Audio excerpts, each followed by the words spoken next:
Hello everyone, once again welcome to this channel. आज हम इस वीडियो में आपको कट ऑफ से रिलेटेड यूपीएसआई के कट ऑफ से रिलेटेड और रॉ मार्क्स आपके कितने मार्क्स अगर आ रहे हैं तो आपको इसके लिए तैयारी करना चाहिए।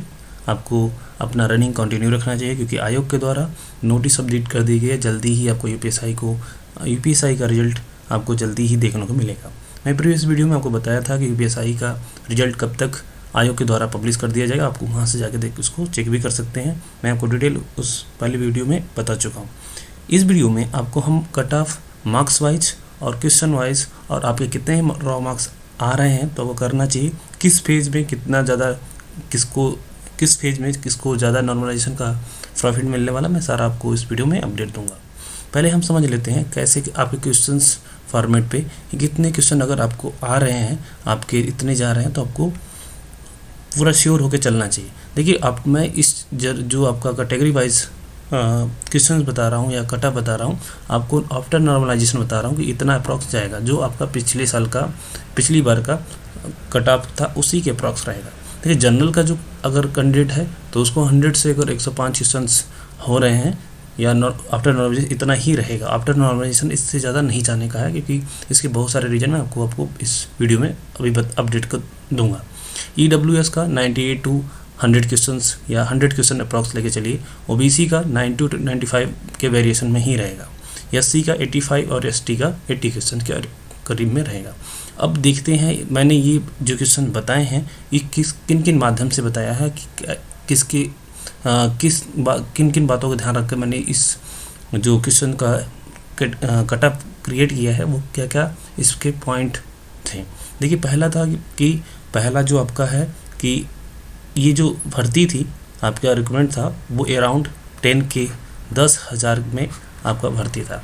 पिछले साल का जो भर्ती हुई थी वल्ली 3,000 में था। ठीक है, तो वो ये आपका जो भर्ती है जस्ट ट्रिपल है। एक तो आपका पहला पॉइंट ये हो जाता है। दूसरा पॉइंट, जो पिछले साल के बच्चे थे, जो पिछले आपका 2016 के जो एस्पायरेंट थे अराउंड 2021 में भी बैठे थे, उनकी हो चुकी है ज्वाइनिंग। ठीक है, ज्वाइनिंग हो चुकी है। तो इसमें आपका जो ये बच्चे सेलेक्ट हैं वो अब इस प्रोसेस से बाहर हो चुके हैं। दूसरी बात ये, बहुत सारे ऐसे एस्पायरेंट होंगे जो इसका वेट करते करते वो कहीं ऑलरेडी सेलेक्ट हो चुके हैं, वो इसमें आपका ज्वाइन नहीं करेंगे। जैसे बिहार एसआई का जो स्टूडेंट होते हैं इसमें यूपीएसआई का भी एग्ज़ाम देते हैं, तो यहाँ पे वो अब इस प्रोसेस से को कंप्लीट नहीं करेंगे। वो अपना बिहार एसआई को फोकस करेंगे क्योंकि वहाँ अगर उनका सिलेक्शन होता है तो वो इस चीज़ को यहीं पे छोड़ देंगे। ठीक है, तो इस चीज़ों से और उसके साथ साथ चूँकि क्वेश्चंस जो पेपर था, अगर हम पेपर के डिफ़िकल्टी की बात करें तो अब 2016 का जो पेपर है, अगर आप एनालिसिस करेंगे 2017 में जो पेपर आया और 2021 में जो आया, इन दोनों में के पैटर्न में काफ़ी डिफरेंस है। मतलब ये वाला जो पेपर है, अगर हम इसको इजी माने तो ये क्वेश्चन आपका ये जो पेपर था मॉडरेट या टफ में चला जाएगा क्योंकि यहाँ पे जो क्वेश्चंस के लेवल थे काफ़ी इजी थे। यहाँ पे काफ़ी क्वेश्चंस टफ पूछे गए हैं। जीएस सेक्शन, सारे सेक्शन को लेके अगर हम वल्ली रीजनिंग पर्सन छोड़ दें तो सारे जो सेक्शन थे टफ थे। हिंदी से लेके जीएस से लेके आपका एप्टीट्यूड बहुत ज़्यादा कैलकुलेटिव था, उसमें भी था लेकिन इतना कैलकुलेटिव नहीं था। ठीक है, अब देखिए इस यहाँ पे इन चीज़ों को मैं देख के मतलब ध्यान रखते हुए मैंने इस कट ऑफ को प्रेडिक्ट किया है। अब किन फेज को ज़्यादा नॉर्मलाइजेशन आपको देखने को, मतलब ज़्यादा नॉर्मलाइजेशन का प्रभाव पड़ने वाला है। देखिए फेज़ 1 क्या है, फेज़ 1 में थोड़ा सा नॉर्मलाइजेशन ज़्यादा होने के चांसेस हैं। क्यों? क्योंकि जो फेज़ 1 जब कंप्लीट हुआ है उसमें जो हिंदी का सेक्शन अगर आप देखेंगे, हिंदी का सेक्शन लास्ट में जब जाते जाते ये ज़्यादा डिफ़िकल्ट होने लगा। तो यहाँ पे क्या है कि बच्चों को अवेयर नहीं थे कि किन किन सेक्शन से क्वेश्चन पूछे जा रहे हैं। तो जो हिंदी का सेक्शन है डिफ़िकल्ट होने से तो जो नंबर वेरिएशन ज़्यादा आने के चांसेस हैं। इसलिए फेज़ 1 को थोड़ा सा नॉर्मलाइजेशन में ज़्यादा फ़ायदा हो सकता है। फेज़ 2 में और फेज़ 3 में फेज़ 2 फेज़ 3 में ज़्यादा प्रभाव नहीं पड़ा, सेम ही आपका बैलेंस होके चलेगा।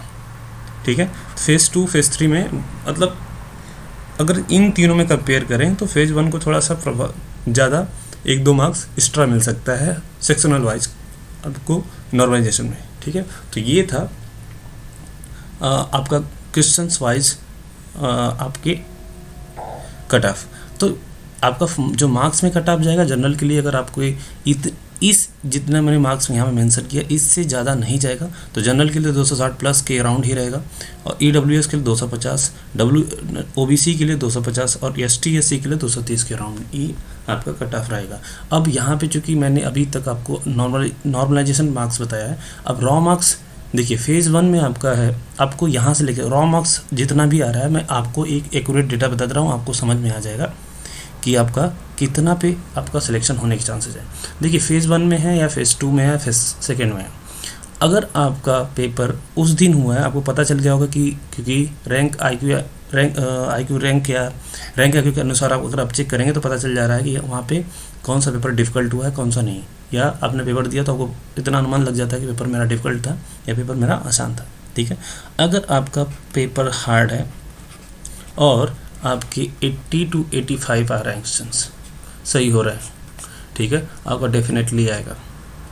अगर आपका मॉडरेट है और आपके 90 to 95 क्वेश्चन सही हो रहे हैं, ठीक है, तब भी आपका 100% आएगा। अगर इजी है किसी का तो 100 to 110 क्वेश्चन में के बीच में ही रहेगा। तो मार्क्स अगर आपके इतने आ रहे हैं तो आपको फिजिकल की तैयारी डेफिनेटली करिए, क्योंकि जब आपका रिजल्ट आएगा तो आपको फाइनल पता चलेगा। अगर बाय द वे आपको इसमें कुछ एक्सेप्शंस ही हो सकते हैं, क्योंकि कुछ लड़के पॉइंट कुछ क्वेश्चनों से भी रह जाते हैं, तो इनकी बात नहीं कर रहा हूँ, मेजॉरिटी आपकी यही जाएगी।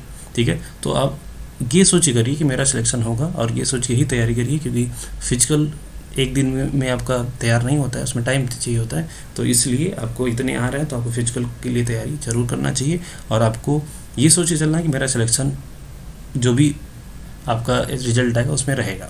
ठीक है, तो आशा करता हूँ कि आपको ये चीज़ आपको समझ में आएगा। अगर आप समझ में आई है तो आप इस चैनल से ज़रूर बने रहिए, जिसमें आपको UPSI से रिलेटेड जो भी आपका अपडेट होगा मिलता रहेगा। थैंक यू सो मच, मिलते हैं नेक्स्ट वीडियो में।